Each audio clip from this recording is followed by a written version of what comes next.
vi skal vinde for at have nogen chance om at gøre forhåbninger om at vinde mesterskabet.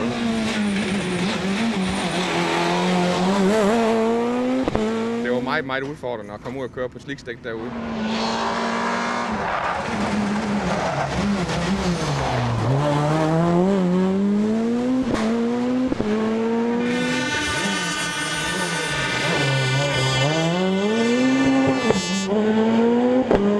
Vi tager for meget ind på den store rundebane derinde med 9 sekunder eller sådan noget, og det er bare for dårligt.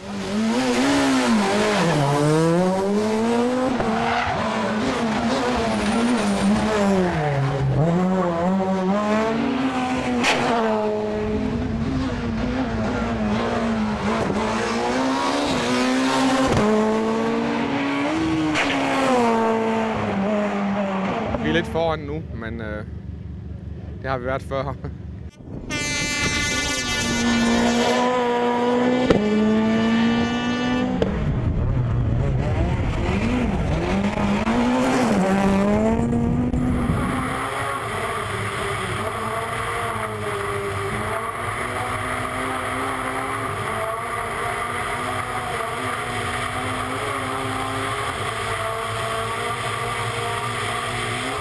De skulle have en over nakken på prøven nu forbi Freddy, der er tit været ude og få kaffe, og så på grusstykket dernede, det fik de, så det var rigtig godt.